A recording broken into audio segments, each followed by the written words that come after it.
Michael Carter stood at the corner of Lexington Avenue, blending into the bustling crowd of New York City.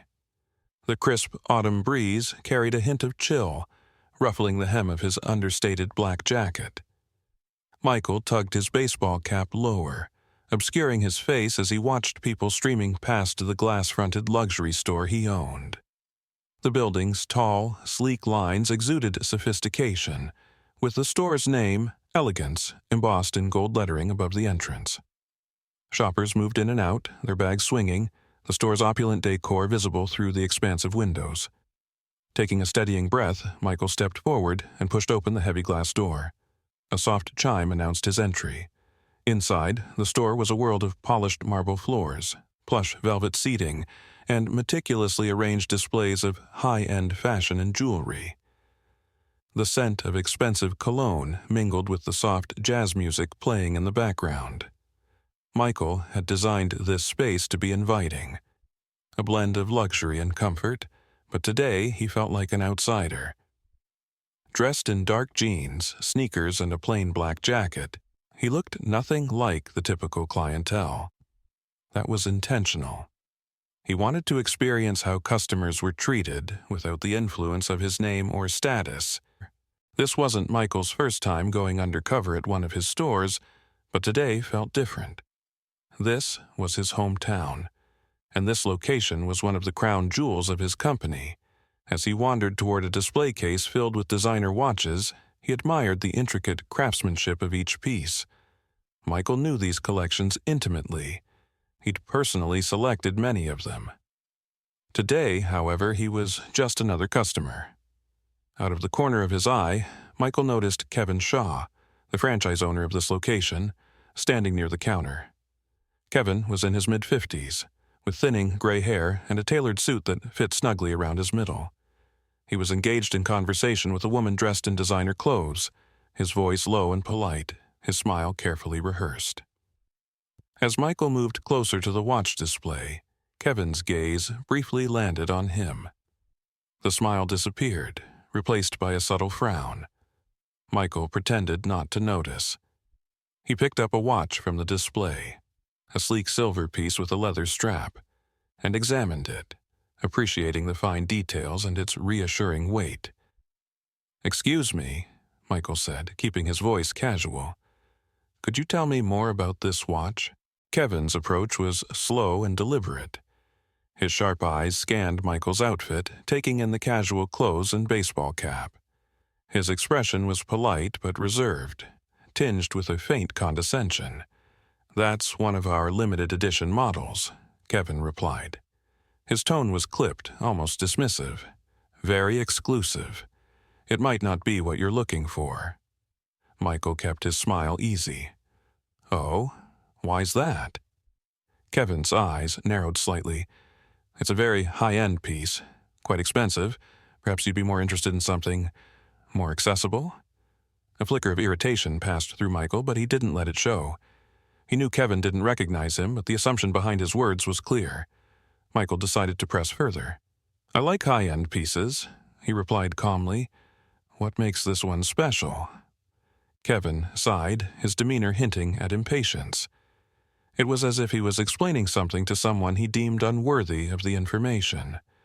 "It's crafted by one of the finest watchmakers in Switzerland," he said.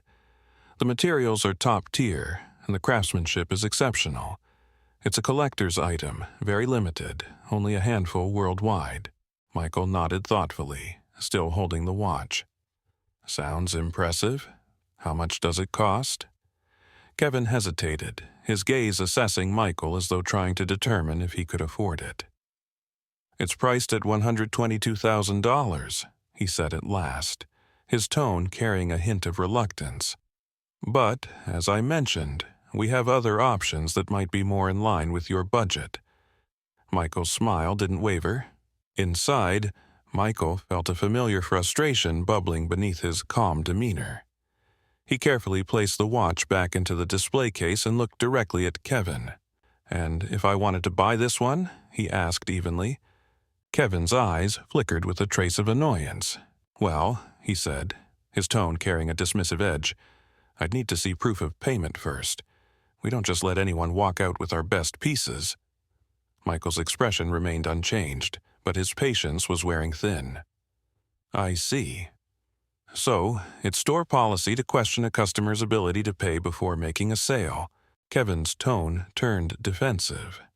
"It's not about questioning. It's about ensuring the integrity of our brand and maintaining our image.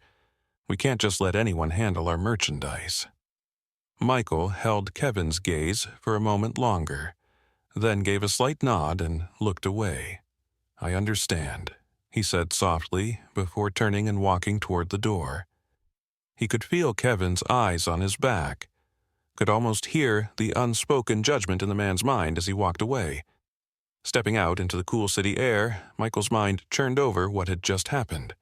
He had come to observe, to witness the reality of how his stores operated without the influence of his usual presence, and now he had. What he had seen was disappointing.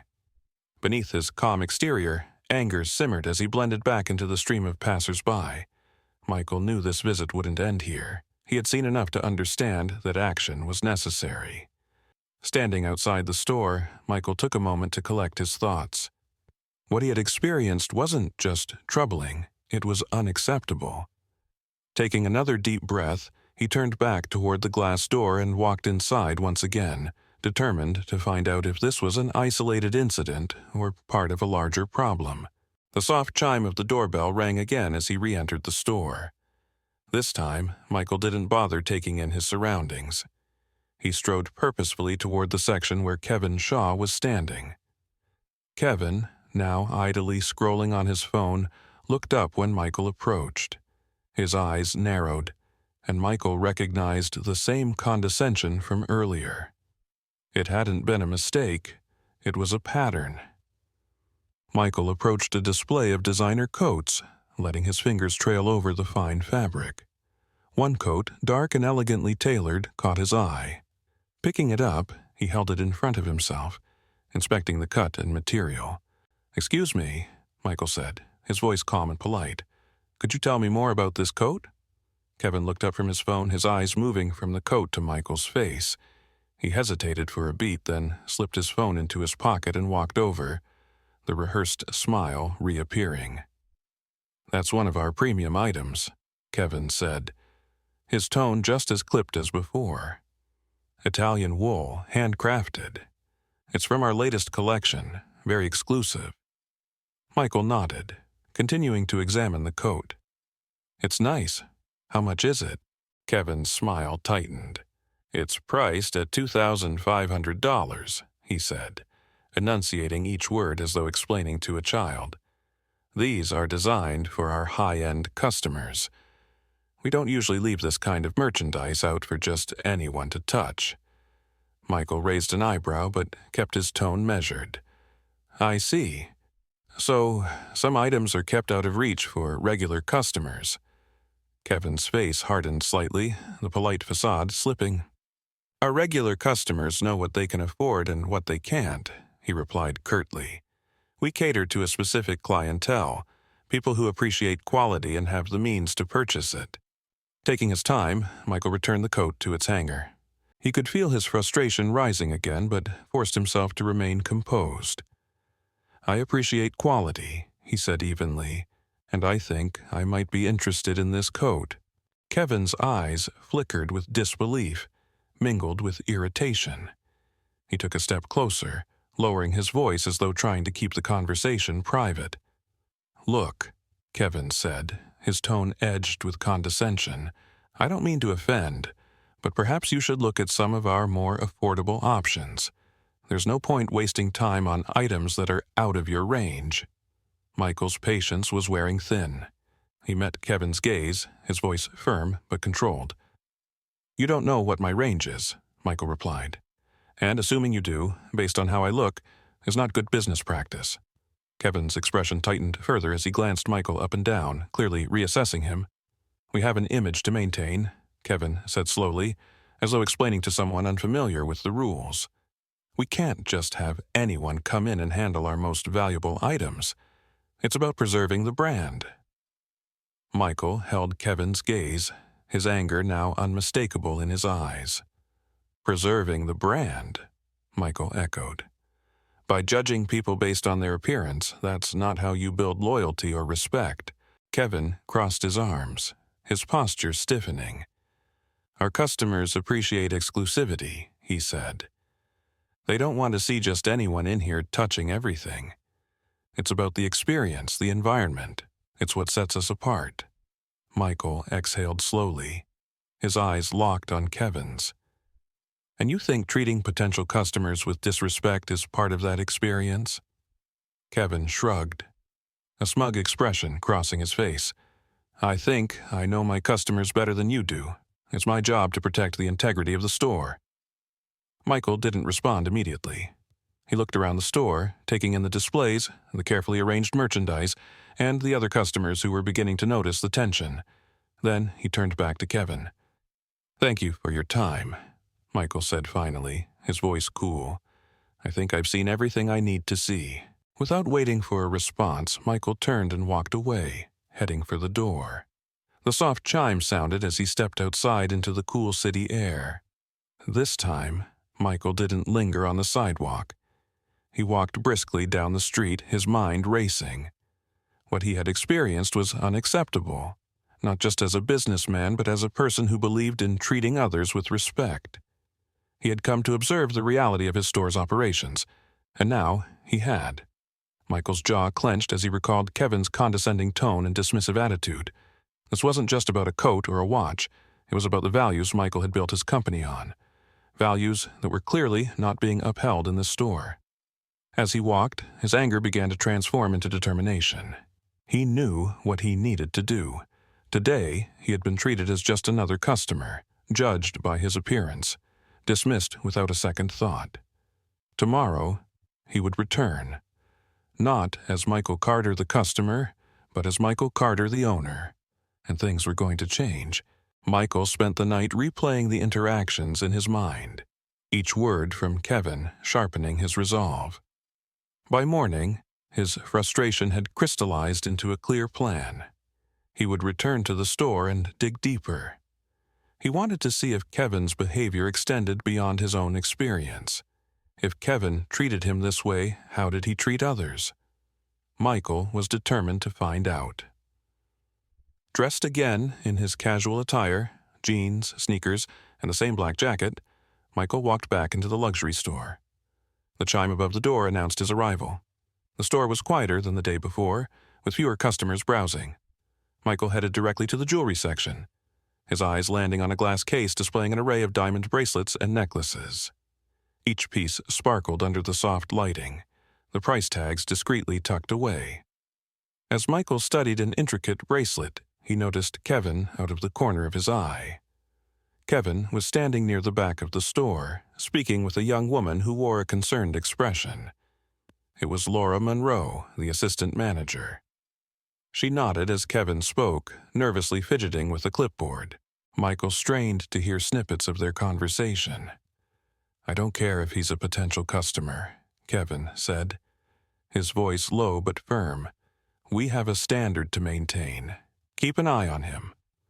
Laura glanced briefly in Michael's direction, her face a mixture of worry and sympathy. She caught Michael's eye for a moment before quickly looking away. Michael pretended not to notice, continuing to examine the jewelry. He now understood that Kevin had been instructing his staff to monitor him. The realization solidified Michael's decision to confront Kevin again. This time, he would see just how far Kevin's biases extended. Michael selected a diamond necklace and motioned for a sales associate to assist him. A young woman approached, her expression polite but reserved. Good morning, Michael said with a warm smile.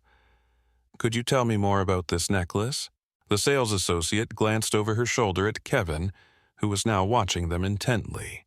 She hesitated, then turned back to Michael. This is one of our signature pieces, she said quietly.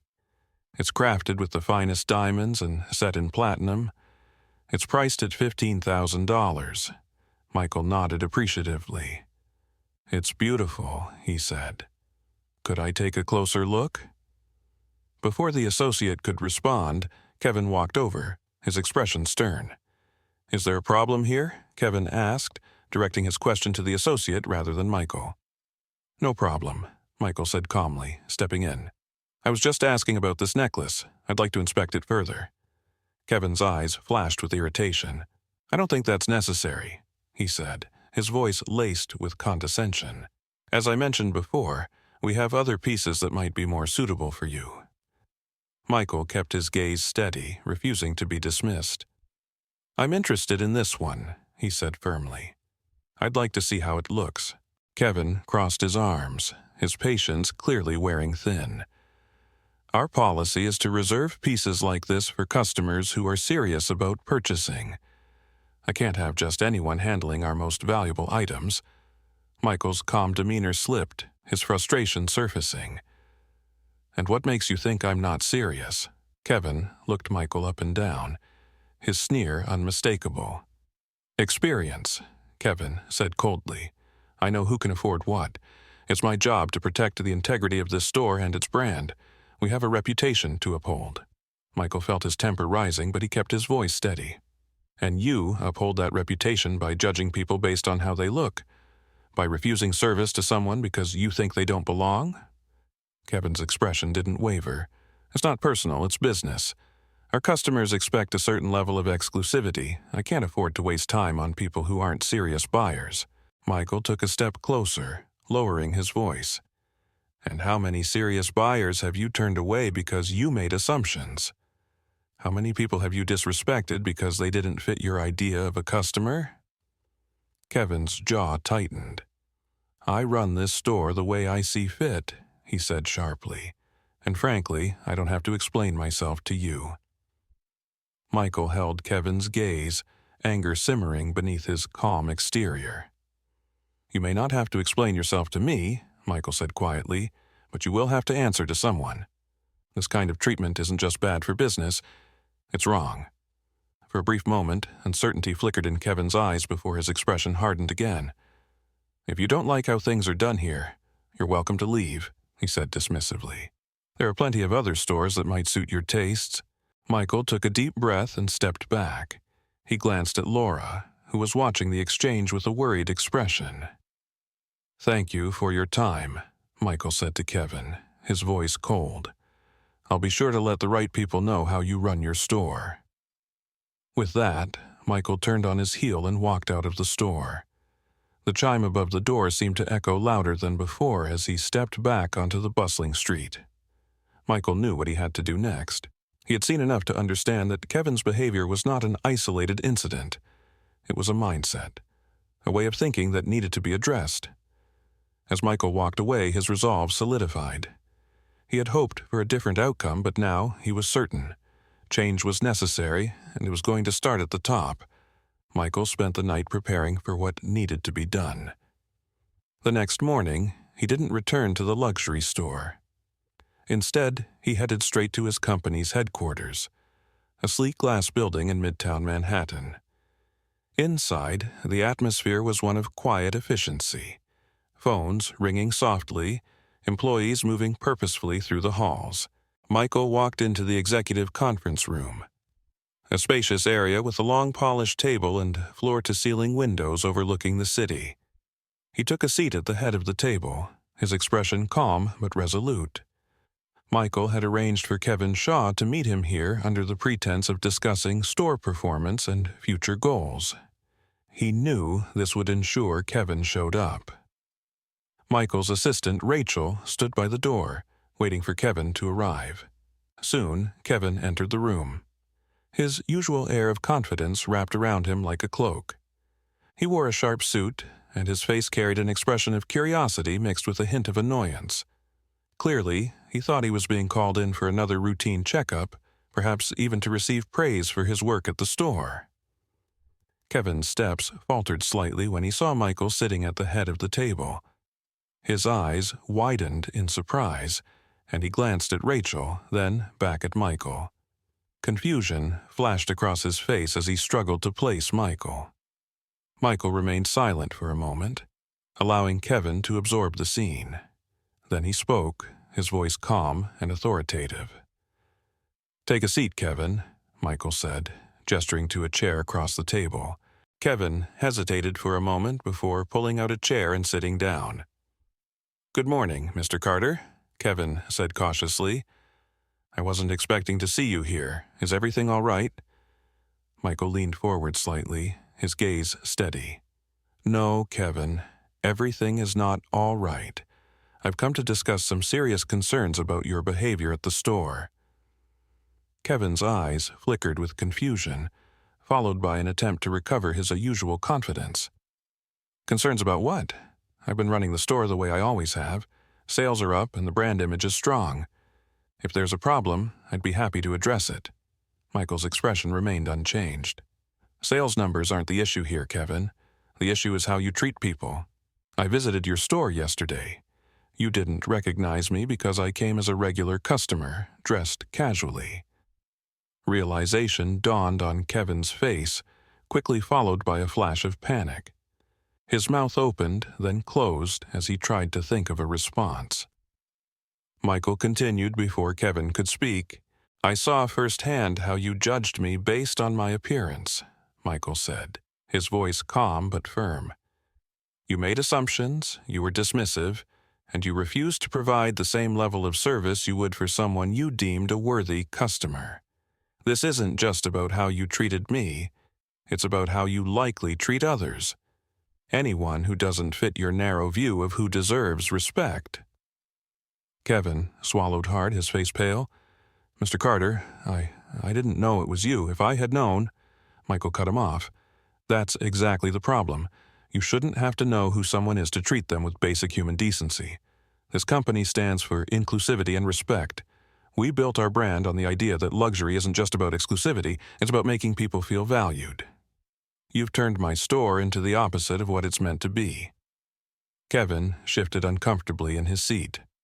I was just trying to maintain the brand's image to keep it exclusive and high-end. Our customers expect a certain atmosphere, a certain clientele. Michael's voice hardened.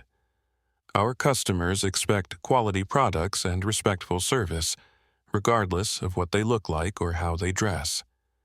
They deserve to feel welcome, not judged. Your behavior undermines everything this brand is supposed to represent. Kevin's face was a mask of desperation now. Mr. Carter, please. I can change. I understand now. I'll do better. I'll implement training. Whatever you need. Michael shook his head slowly. It's too late for that.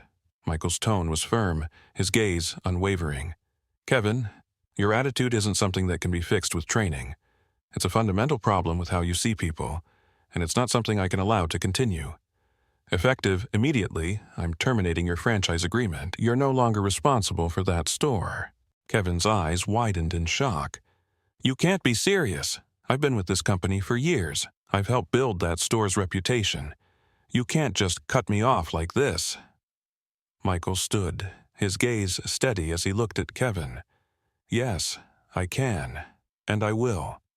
Your behavior reflects on the entire company, and I won't let one person's prejudices tarnish what we've built. Security will escort you out. You'll receive instructions on the termination process and what will happen next. Kevin stood as well, his face a mix of anger and disbelief. You're making a huge mistake. I'm the best manager this company has. You'll regret this. Michael remained calm, his voice steady. No, Kevin. The mistake was allowing you to stay in a position where you could harm the company's values. I won't regret ensuring that my stores are run by people who understand what this brand truly stands for. Kevin glared at Michael for a moment before turning abruptly and storming out of the room, his footsteps echoing down the hallway. Michael watched him leave, feeling a sense of resolution settle over him. This wasn't just about firing Kevin. It was about protecting the integrity of his company and ensuring that every customer felt valued and respected. Michael turned to Rachel, who had been silently observing the entire exchange. Make sure Kevin is escorted out and that the transition process begins immediately, Michael said. Rachel nodded. Yes, Mr. Carter, I'll handle it. Michael walked over to the window, looking out over the bustling streets of New York City. Today's action had been necessary. There would still be more work to do, more changes to ensure that every store under his brand upheld the values he believed in. But for now, Michael felt a sense of calm. The message was clear. Respect and integrity would always come first. Michael stood at the large windows of his office, gazing at the vibrant city below. The meeting with Kevin had gone as expected, but the sense of finality didn't bring satisfaction. Firing Kevin was necessary, but Michael knew it was only one step toward addressing a larger issue. As he turned away from the window, his phone buzzed with a message from Laura Monroe, the assistant manager at the store. She had agreed to meet with him at headquarters to discuss the store's future. Michael walked down the hallway to the conference room where Laura was waiting. When he entered, Laura stood quickly, looking nervous. She wore a simple blouse and skirt. Her eyes reflected a mix of anxiety and hope. Michael offered her a reassuring smile. "Thank you for coming, Laura," he said, gesturing for her to sit. "I know it's been a stressful couple of days." Laura nodded, her hands clasping and unclasping in her lap. "Yes, Mr. Carter, it has been. I heard about what happened with Kevin. The staff is talking. They're worried about what's going to happen to the store." Michael sat across from her. "I understand. That's why I wanted to talk to you. Kevin's departure was necessary for the health of the company, but I know it leaves a lot of uncertainty. I want to make sure the store is in good hands moving forward." Laura nodded, her expression serious. "I appreciate that, Mr. Carter. I've always tried to do my best at the store, but it's been difficult. Kevin, he had his way of doing things, and it didn't always align with what I thought was right." Michael watched her carefully. "I saw how you handled yourself in the store, Laura. You stayed professional, even when the situation was tense. That's why I'd like to offer you the position of interim manager. You know the staff, you know the store, and I believe you understand what this brand stands for." Laura's eyes widened in surprise, relief flooding her face. "Interim manager?" she repeated. "Mr. Carter, I don't know what to say. I never expected this." Michael smiled. "Say you'll take the role, and that you'll help me ensure the store reflects the values we believe in. I need someone I can trust to lead, someone who won't make the same mistakes Kevin did." Laura's hands trembled slightly as she nodded. "Yes, Mr. Carter, I'll do it. I'll do whatever it takes to make the store what it should be. I've always believed in treating every customer with respect, no matter what." Michael's expression softened. "That's exactly what I wanted to hear. You'll have my full support, and we'll work together to make the necessary changes. I want you to feel empowered to address any issues and ensure that every customer feels welcome and valued." Laura looked visibly relieved. "Thank you, Mr. Carter. I've always cared about the store and the people who work there. I just never felt like I had the authority to make a difference." Michael nodded. "You do now. I'll make sure you have the resources you need. We'll start with retraining for all staff, focusing on customer service and inclusion. I want every person who walks into that store to feel like they belong, whether they're buying a $10,000 watch or just browsing." Laura's confidence seemed to grow as they spoke. "I can do that. I know the staff will respond well too. They just need to know that their efforts are supported and that they're working in a positive environment." Michael leaned back in his chair, feeling a sense of satisfaction he hadn't felt in a while. "Good. I'll be checking in regularly, but I trust you to handle things on the ground. We're in this together, Laura.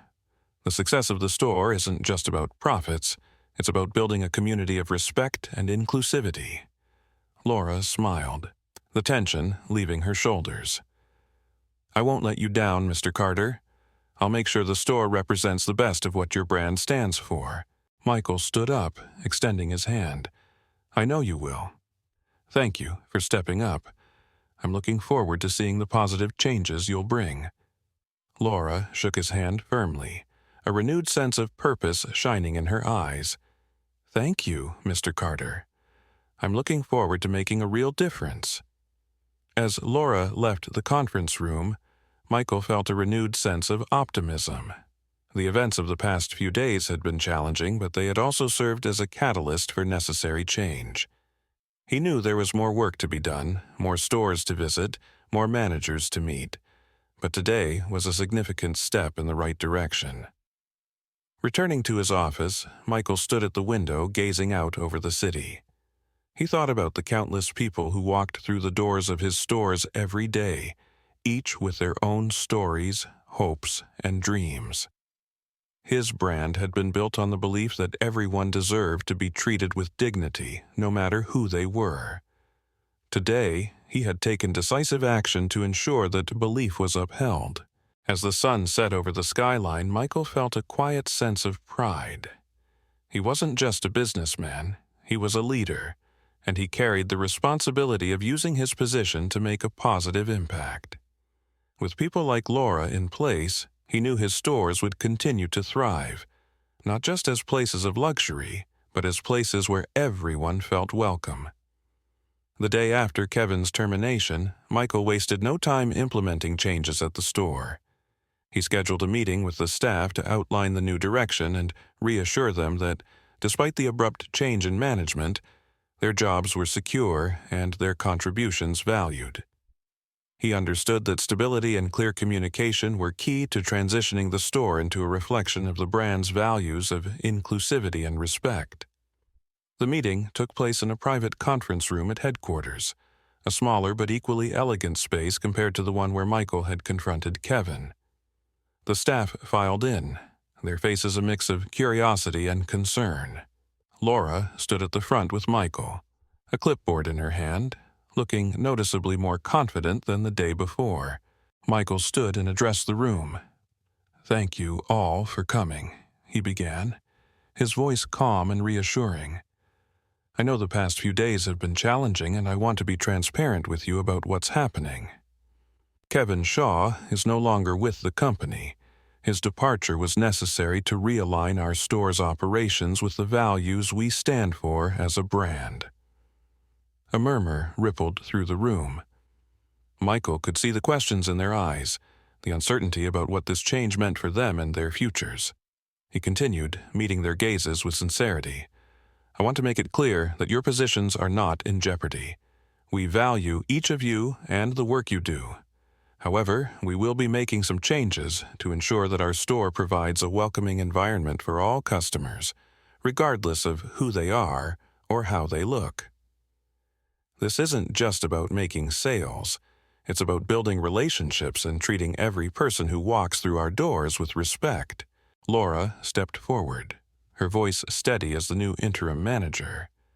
"I'll be leading our team in these efforts. We're going to focus on customer service training, and I'll be working closely with each of you to make sure we all understand what's expected. This isn't about pointing fingers. It's about growing together and improving how we interact with our customers." One of the sales associates, a young man named Andrew, raised his hand. "What exactly does this training involve?" he asked. "And how long will it last?" Michael nodded at Laura, who answered confidently.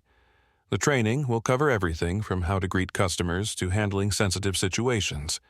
It will include workshops on cultural awareness and inclusivity. The goal is to make sure everyone feels empowered to provide the best possible service. We'll start with a series of short sessions over the next few weeks and continue with ongoing training throughout the year." Andrew nodded, seeming to accept the explanation. Another employee, an older woman named Diane, spoke up. "And what happens if we see behavior that doesn't align with these values? Do we report it directly to you, Laura?" Before Laura could respond, Michael interjected. "Yes, you can report any concerns to Laura, and you can also come directly to me. My door is always open. We take these issues seriously, and I want everyone to feel safe and supported in speaking up. We're building a culture of accountability and respect, and that starts with all of us." The staff nodded, and Michael could sense a shift in the room. The tension was easing, replaced by a cautious optimism. They weren't just hearing about changes, they were being involved in them, which was crucial to building trust. "Are there any other questions?" Michael asked, looking around the room. A young woman named Emily, who worked as a cashier, raised her hand. "What if customers come in with the same attitude Kevin had? How do we handle difficult situations where customers are being rude or discriminatory?" Laura answered, "That's a great question, Emily. Part of our training will include conflict resolution and de-escalation techniques. If you ever feel uncomfortable or if a customer is behaving inappropriately, don't hesitate to call on a manager. We want you to feel empowered to handle situations professionally, but we're also here to support you. Michael nodded in agreement. Remember, you're not alone in this. We're a team, and we'll work together to ensure everyone feels respected, both staff and customers alike. The staff seemed to relax further, reassured by the clear plan and the support being offered. Michael felt a sense of relief himself. He knew these changes wouldn't solve every problem overnight, but they were a start. The store needed to be a place where everyone felt welcome and valued, and that required a commitment from everyone involved. "Thank you all for your time," Michael said, wrapping up the meeting. "I'm confident in each of you, and I believe we can make this store a model of what our brand stands for. Let's work together to make that happen." The staff began to file out, some stopping to ask Laura quick questions, others heading back to their duties with a renewed sense of purpose. Michael watched them go, feeling hopeful. He had made the right decision in promoting Laura. She was already demonstrating leadership qualities that Kevin had lacked, and her connection with the staff was evident. As the room emptied, Michael turned to Laura.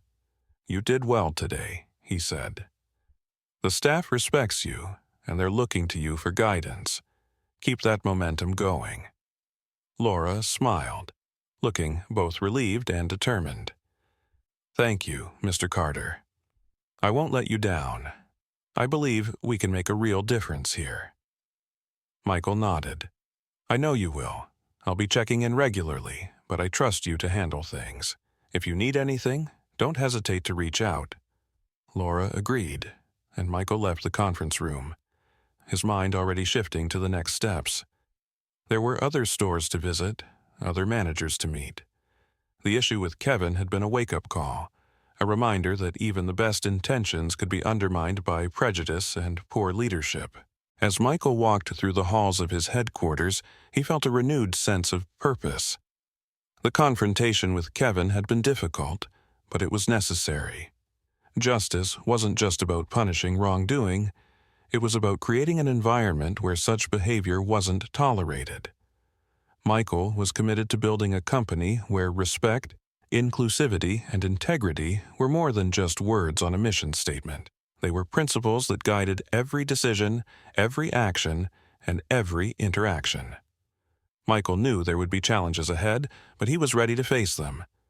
His commitment to his values, combined with the support of leaders like Laura, gave him confidence that they could make a real and lasting impact.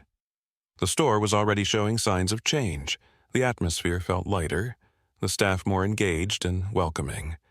Michael's decision to make Laura interim manager had been the right one.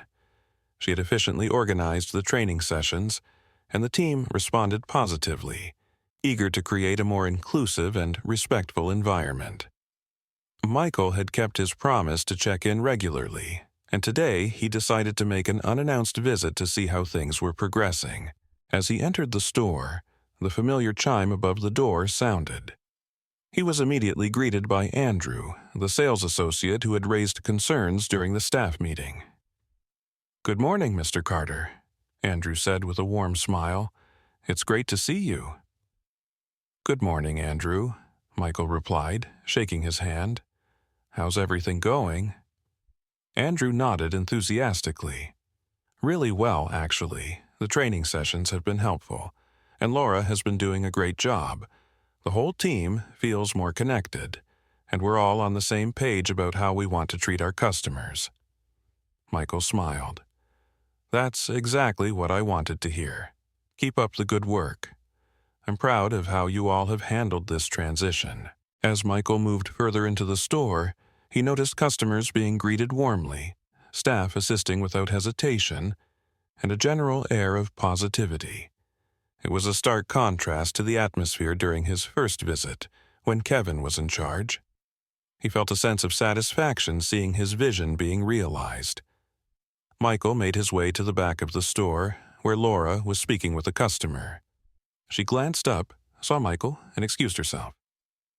"Mr. Carter, it's good to see you," Laura said, her expression bright. "You too, Laura," Michael said. "I just wanted to stop by and see how things were going. It looks like you've done a fantastic job." Laura's face lit up with pride. "Thank you, Mr. Carter. The team has been amazing. They've really embraced the changes, and we're seeing positive feedback from customers. I think we're on the right track." Michael nodded. "I agree. You've turned things around here quickly, and I couldn't be more pleased with the progress. I'll continue to support you in any way I can." Their conversation was interrupted by the sound of the door chime ringing loudly. Michael turned to see Kevin Shaw standing at the entrance.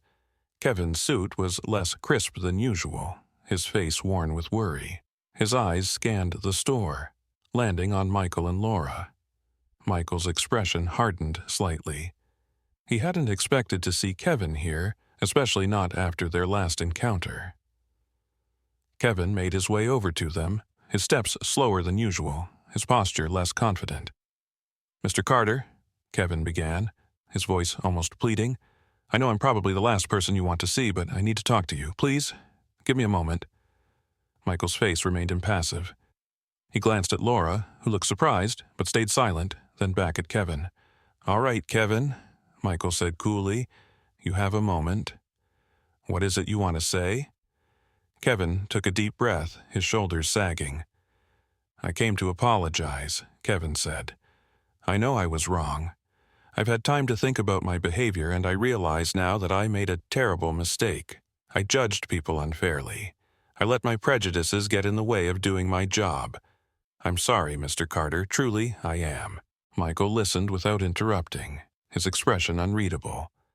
Kevin's eyes were pleading, his voice thick with desperation. "I've been with the company for years," Kevin continued. "I care about the brand, about the store. Please, give me another chance.